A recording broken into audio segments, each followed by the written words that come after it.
നമുക്ക് അലീനയുടെയും മണിശങ്കറിന്റെയും നാളത്തെ നല്ലൊരു വിശേഷം കേട്ടാലോ? അതിനു മുമ്പായിട്ട് ആദ്യമായി കാണുന്നവരുണ്ടെങ്കിൽ ചാനൽ ഇഷ്ടപ്പെട്ട ഒന്ന് സബ്സ്ക്രൈബ് ചെയ്യാൻ മറക്കരുത്. വീഡിയോ ഇഷ്ടപ്പെടുവാണെങ്കിൽ ലൈക്ക് ചെയ്യാനും നിങ്ങളുടെ വിലയേറിയ അഭിപ്രായങ്ങളൊക്കെ രേഖപ്പെടുത്താനും മറക്കരുത് കേട്ടോ. നമുക്ക് നേരെ നമ്മുടെ വിശേഷത്തിലേക്ക് പോയാലോ? അങ്ങനെ നാളത്തെ വിശേഷത്തില് അലീന ഹരിശങ്കറിനുള്ള ചായയൊക്കെ ആയിട്ട് അങ്ങോട്ടേക്ക് വരുവാണ്. ഈ സമയത്ത് ഹരിശങ്കറിന്റെ ഉദ്ദേശം വേറെയായിരുന്നു, മുറിയിലേക്ക് കൊണ്ടുവരാനായിട്ട് അങ്ങോട്ട് പറയാണ്. ഈ സമയത്ത് അലീന പറഞ്ഞു, അതെ ഇതിവിടെ തന്നാ പോരെ, നിൽക്കുക, നിന്നോട് ഇങ്ങോട്ട് കൊണ്ടുവരാൻ പറഞ്ഞാൽ കൊണ്ടുവന്നാ മതി എന്ന് പറയാണ്. അലീന പിന്നെ ഒന്നും മടിച്ചില്ല. അലീന മുറിയിലേക്ക് ചായയായിട്ട് അങ്ങോട്ട് ചെന്നു. ഈ സമയത്ത് ഹരിശങ്കർ എന്ത് ചെയ്യണം, ചായ മേടിക്കാനായിട്ട് അങ്ങോട്ട് കൈ നീട്ടിയിട്ട് അലീനയുടെ കൈയെ കൂട്ടി അങ്ങോട്ട് പിടിക്കുകയാണ്. പെട്ടെന്ന് അലീന പറഞ്ഞു, കൈ എടുക്കാനായിട്ട് അങ്ങോട്ട് പറയണം. കൈയെടുത്തില്ല നീ എന്ത് ചെയ്യും? അതെ, അവിടുത്തെ വീട്ടിൽ വെച്ച്, കൊല്ലപ്പള്ളി വീട്ടിൽ വെച്ച് നീ എന്നെ പറ്റിച്ച് കടന്നു കളഞ്ഞ, ഇവിടെ വെച്ച് നിന്നെ അങ്ങനെ ഞാൻ വിടുമെന്ന് നീ കിടന്നുണ്ടോ? ഒരിക്കലും ഇല്ലാന്ന് പറയണേ. ഇവിടെ നീ കിടന്ന് ഒച്ച എടുത്താൽ പോലും ആരും ഇങ്ങോട്ടേക്ക് വരാൻ പോകുന്നില്ല. പിന്നെ ഇവിടെ വേറെ ആരും ഇല്ലെന്നുള്ള കാര്യം ഓർമ്മ വേണം. ഒച്ച എടുത്ത് നീ എന്തേലും പ്രശ്നം ഉണ്ടാക്കിയിട്ടുണ്ടെങ്കിൽ നിനക്ക് തന്നെയാ പിന്നെ തട്ടുകേട്. നിനക്ക് ഇവിടുന്ന് കെട്ടിപ്പറക്കി പോകാനേ പറ്റുള്ളൂ. പിന്നെ ഞാൻ പറയുന്ന പോലെ ഇരിക്കും കാര്യങ്ങൾ. നീ പറയുന്ന ആരും വിശ്വസിക്കത്തില്ല എന്ന് പറയണം.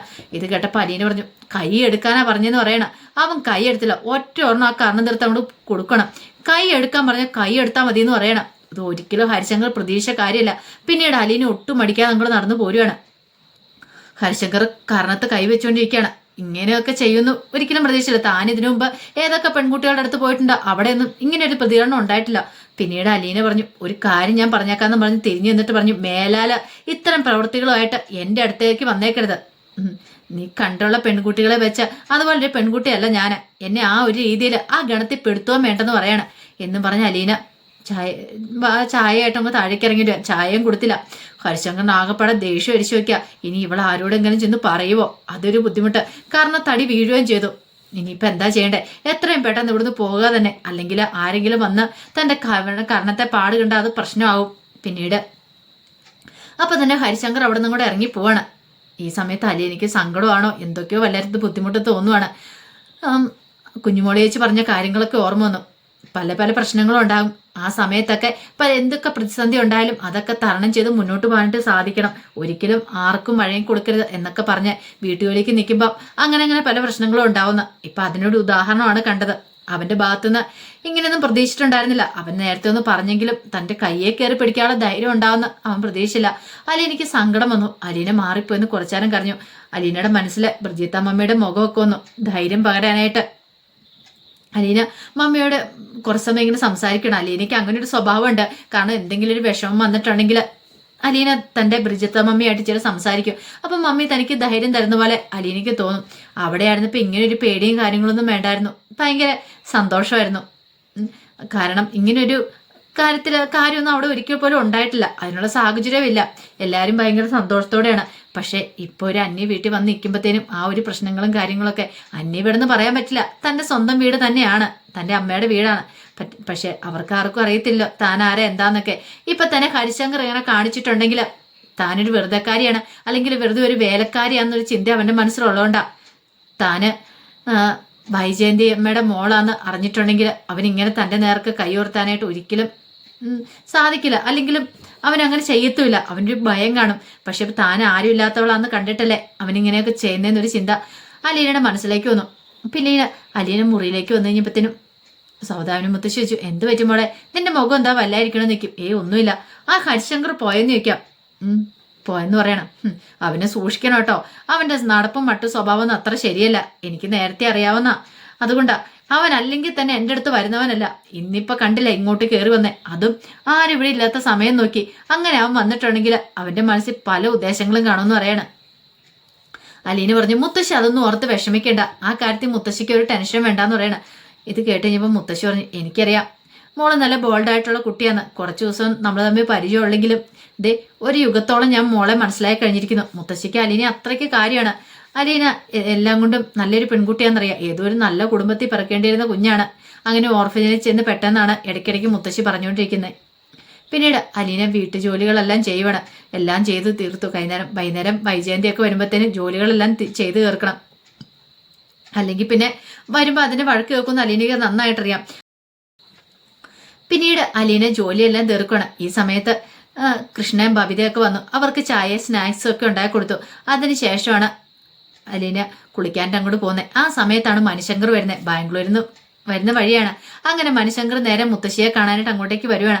അങ്ങനെ കൃഷ്ണജിയോടും ബബിതയോടും ഒക്കെ ഇത്തിരി സംസാരിച്ചതിന് ശേഷം നേരെ മുത്തശ്ശിയുടെ മുറിയിലേക്ക് ചെല്ലുവാണ്. മുത്തശ്ശിയുടെ അടുത്ത് എന്നിട്ട് ചെങ്ങനെയുണ്ട് മുത്തശ്ശി എന്ന് ചോദിക്കണം. കുഴപ്പമില്ല മോനെ, എനിക്കിപ്പോൾ ഒരു പ്രശ്നമില്ല എന്ന് പറയണം. എന്താണെങ്കിലും നീ നിന്റെ മുത്തശ്ശനും കൂടെ എടുത്ത തീരുമാനം നല്ലതായിരുന്നു. ഇത് കേട്ടുകഴിഞ്ഞപ്പോഴത്തേനും മനുശങ്കർ ഒന്നും അറിയത്തില്ലാത്ത മടിച്ചു ചോദിച്ചു, എന്ത് തീരുമാനം? അതെ, ആ കൊച്ചിനെ ഇങ്ങോട്ട് കൂട്ടിക്കൊണ്ട് വന്നില്ല അലീന. എങ്ങനെയുണ്ട് അവള്? നല്ല മിടുക്കി കുട്ടിയാന്ന് പറയണം. ഏതോ തറവാട്ടി പറഞ്ഞ കുട്ടിയാന്ന് തോന്നേ.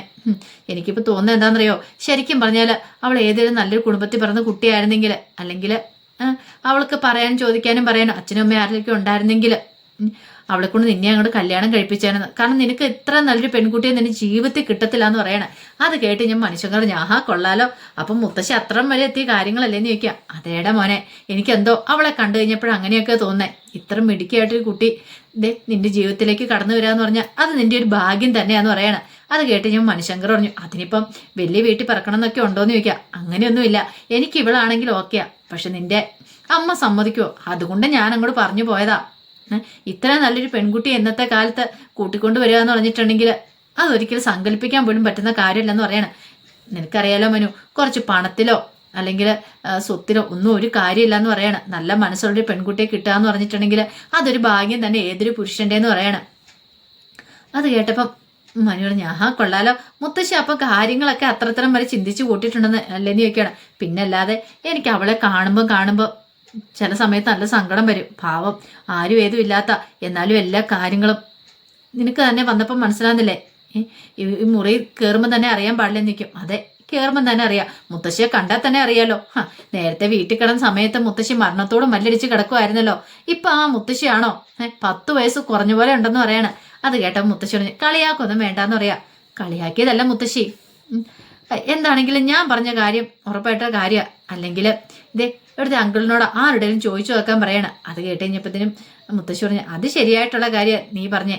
എനിക്കും ഇപ്പം മനസ്സിനൊക്കെയാണ് നല്ലൊരു ഉന്മേഷമുണ്ട്. ഇങ്ങനെ പോവുകയാണെങ്കിൽ അധികം വൈകാതെ ഞാൻ ഇതിലൂടെ ഓടിപ്പാഞ്ഞ് നടക്കുമെന്ന് പറയണം. പിന്നൊരു കാര്യമുണ്ട് കേട്ടോ, ഞാൻ എഴുന്നേറ്റ് നടന്നാലും ഇതേ ആ കൊച്ചിനെ ഇവിടുന്ന് പറഞ്ഞു വിടല്ലെന്ന് പറയണം.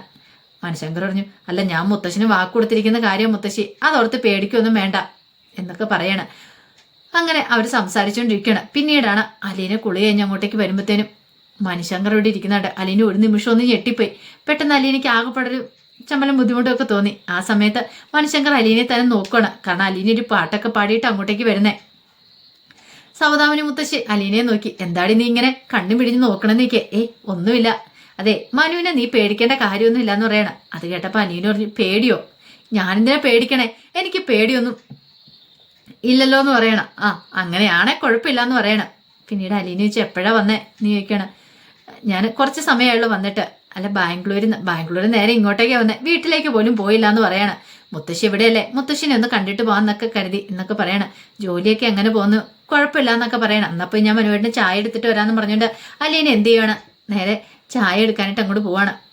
ഇങ്ങനെ ചായ എടുത്തോണ്ട് വരുമ്പോഴത്തേനും മനുശങ്കർ അങ്ങോട്ട് ഇറങ്ങി ചെന്നു. ആ സമയം അലീനെ ഇങ്ങനെ കണ്ണുമിക്കാതെ മനുശങ്കർ നോക്കണം. അലീനയ്ക്ക് എന്തോ വല്ലാത്തൊരിത്, തന്നോട് ഒത്തിരി അടുപ്പമുള്ള ഒരാൾ തൻ്റെ അടുത്ത് നിൽക്കുന്ന പോലെയാണ് മനുശങ്കറിനെ കാണുമ്പത്തിൽ അനിയിലേക്ക് തോന്നുന്നത്. പിന്നീട് അലീനയോട് ചോദിച്ചു, ഇവിടെ സുഖമല്ലേന്ന് ചോദിക്കുക. എന്തേലും ബുദ്ധിമുട്ടുണ്ടെ പറയണമെന്ന് പറയണം. പെട്ടെന്ന് അലീന പറഞ്ഞു, എനിക്ക് കുഴപ്പമൊന്നും ഇല്ലാന്ന് പറയാം. കുഴപ്പമില്ലാന്ന് പറഞ്ഞാൽ അതിനകത്ത് എന്തെങ്കിലും ഒരു കുഴപ്പമുണ്ടോയെന്ന് ചോദിക്കുകയാണ്. അലീനയ്ക്ക് ഹരിശങ്കറിനെ കുറിച്ച് പറയണോ വേണ്ടെന്നുണ്ട്. ഒരു പക്ഷെ അത് അറിഞ്ഞിട്ടുണ്ടെങ്കിൽ സ്വന്തം അനുജനല്ലേ, അപ്പം എങ്ങനെയായിരിക്കും? വേണ്ട, അത് ചോദ്യം പറിച്ചിലാവും, പിന്നെ വല്ലാത്ത പ്രശ്നമാവും. അതുകൊണ്ട് അലീന പിന്നെ തൽക്കാലത്തേക്ക് അതിനെക്കുറിച്ചൊന്നും പറയണ്ടെന്ന് വെച്ചു. പിന്നീട് അലീന പറഞ്ഞു, എനിക്ക് കുഴപ്പമൊന്നുമില്ല, ഇനിയിപ്പം എന്തേലും ഉണ്ടേ പോലും ഞാനതൊക്കെ സഹിച്ചോളാന്ന് പറയണം. അങ്ങനെ സഹിക്കേണ്ട കാര്യമൊന്നുമില്ല, എന്തുണ്ടെങ്കിലും എന്നോട് പറയണം, ഞാനില്ലേന്ന് ചോദിക്കുകയാണ്. ആ ഒരു ചോദ്യത്തിൽ തന്നെ എല്ലാം ഉണ്ടായിരുന്നു. കാരണം എന്താപത്ത് വന്നാലും കൂടെ ഞാനുണ്ട് എന്നൊരു ഉറപ്പാണ് മനുശങ്കർ കൊടുക്കുന്നത്. ആ സമയം അലീന അനുഭവത്തോടു കൂടി മനുശങ്കറിനെ നോക്കുകയാണ്. ആദ്യമായിട്ടാണ് ഒരാൾ പറയുന്നത് ഇങ്ങനെ. ഓർഫനേജ് വെച്ചിട്ടാണെങ്കിൽ പരിചിത്ത മമ്മി അവരൊക്കെ ഉണ്ടായിരുന്നു. പക്ഷെ അവിടെ നിന്ന് ഇറങ്ങിയതിന് ശേഷം എന്തൊക്കെ വന്നാലും ഞാനില്ലേ നിനക്ക് കൂട്ടെന്ന് ഒരാൾ പറയാന്ന് പറഞ്ഞാൽ അത് നിസ്സാര കാര്യമൊന്നുമല്ല. അലീനയ്ക്ക് ഭയങ്കര സന്തോഷമായി. അലീന ചായ ഇങ്ങോട്ട് കൊടുത്തു. ചായക്ക് ഇത്തിരി കുടിച്ചിട്ട് പറഞ്ഞ് മനുഷ്യൻ സൂപ്പറായിട്ടുണ്ട്, നല്ല ചായ എന്ന് പറയണം. ഇത് കേട്ടപ്പം അലീന പറഞ്ഞ് താങ്ക്സ് എന്ന് പറയണം. പിന്നീട് ചെന്നാ പോണേന്ന് ചോദിക്കുക. 2 ദിവസം കഴിഞ്ഞിട്ട് ഞാൻ പോകുന്നുള്ളെന്ന് പറയണം. എന്നാൽ ശരി എന്ന് പറഞ്ഞിട്ട് അലീന തൻ്റെ ജോലി അങ്ങ് തുടരുവാണ്. കാരണം അലീനയ്ക്ക് പിന്നെയും ജോലിയുണ്ട്. എത്ര ജോലി എന്ന് പറഞ്ഞാലും വൈജയന്തി വരുമ്പോൾ ഓരോ കുറ്റങ്ങൾ കണ്ടുപിടിക്കും. അപ്പം എല്ലാ ജോലികളും തീർത്ത് വെക്കണമല്ലോ. അങ്ങനെ അലീന തൻ്റെ ജോലികളൊക്കെ ചെയ്യാൻ തുടങ്ങി. കുറേ സമയം കഴിഞ്ഞപ്പോഴാണ് വൈജയന്തി വരുന്നത്. വൈജയന്തി വന്നു കഴിഞ്ഞപ്പം മണിശങ്കർ വന്നിട്ടുണ്ടെന്നൊക്കെ അറിഞ്ഞു. പിന്നീട് വൈജയന്തിയോട് മണിശങ്കർ പോയി അലീനയെക്കുറിച്ചൊക്കെ ചോദിച്ചപ്പോൾ അതിന് വൈജയന്തി പറഞ്ഞു, കുഴപ്പമൊന്നുമില്ല, എത്ര കാലത്ത് ഇങ്ങനെയെന്ന് അറിയത്തില്ല, ഇപ്പം അമ്മയൊക്കെ നോക്കുന്നുണ്ട്, വീട്ടു ജോലികളൊക്കെ ചെയ്യുന്നൊക്കെ ഉണ്ട്, ഇങ്ങനെ ചെയ്യുവാണെങ്കിൽ കുഴപ്പമില്ല. പിന്നെ അവൾ എന്തേലും ഒരു കാര്യത്തിൽ എന്തേലും പിഴവ് പറ്റിച്ചിട്ടുണ്ടെങ്കിൽ ഞാൻ വിളിക്കും, ആ നിമിഷം അവളെ എവിടെയെങ്കിലും കൊണ്ടേ വിട്ടോണം എന്നൊക്കെ വൈജയന്തി മനുവിനോട് പറയണം. അത് കേട്ട് കഴിഞ്ഞപ്പോഴത്തേനും മനു പറഞ്ഞു, ആ കാര്യം ഓർത്തിട്ട് അപ്പച്ചി വിഷമിക്കേണ്ട കാര്യമൊന്നുമില്ല, അവളുടെ ഭാഗത്തു നിന്ന് അങ്ങനെ തെറ്റൊന്നും ഉണ്ടാവാൻ വഴിയില്ല എന്ന് പറയണം. അത് നിനക്കെങ്ങനെ അറിയാം? നിനക്ക് അവളെ മുൻപരിചയം ഉണ്ടോയെന്ന് ചോദിക്കും. അല്ല, പരിചയമൊന്നും ഇല്ല അപ്പച്ചി, പക്ഷേങ്കിൽ ഒരാളെ നമുക്ക് കണ്ടാൽ അറിയാണ്ട് സാധിക്കില്ല കുറേ കാര്യങ്ങളൊക്കെ. അല്ലെങ്കിൽ തന്നെ ഇപ്പം മുത്തശ്ശിയുടെ അടുത്ത് എന്ന് നോക്ക്, മുത്തശ്ശിയെ കണ്ടാൽ തന്നെ അറിയാമല്ലോ എന്ന് പറയണം. അത് കേട്ടപ്പോൾ വൈജയന്തിക്ക് കാര്യം മനസ്സിലായി. ഇവൻ പറയുന്നത് 100% ശരിയാ, പക്ഷെ അത്ര പെട്ടെന്ന് അങ്ങ് അംഗീകരിച്ചു കൊടുത്തിട്ടുണ്ടെങ്കിൽ അവളുടെ ഈഗോ സമ്മതിക്കില്ലോ. അതുകൊണ്ട് വൈജയന്തി പിടിച്ചു വയ്ക്കാൻ വേണ്ടിയിട്ട് ഒരു ശ്രമമൊക്കെ നടത്തുന്നുണ്ട്. അപ്പം അതിൻ്റെ വിശേഷങ്ങളൊക്കെയാണ് കാണുന്നത്. എന്താണെങ്കിലും ഇനിയിപ്പം മണിശങ്കർ അടുത്ത് ജോലി നിർത്തിയിട്ട് പോരുമോയെന്ന് പോലും പറയാൻ പറ്റില്ല. ബാംഗ്ലൂരിലെ ചിലപ്പോൾ അതിന് ചാൻസ് ഉണ്ട്. അങ്ങനെ വരുവാണെങ്കിൽ അലീനയ്ക്ക് മണിശങ്കറിനെ ഇടയ്ക്ക് കാണാനും പറ്റും. മണിശങ്കർ ഇടയ്ക്ക് അങ്ങോട്ടേക്ക് വരികയും ചെയ്യും. അപ്പോൾ അതിൻ്റെ വിശേഷങ്ങളൊക്കെ കാണാൻ പോകുന്നത്. ആ വിശേഷങ്ങൾക്കായി നമുക്ക് എല്ലാവർക്കും കാത്തിരിക്കാം കേട്ടോ. ഒരിക്കൽ കൂടി എല്ലാവർക്കും ശുഭരാത്രി നേർന്നുകൊണ്ട് നിർത്തുന്നു.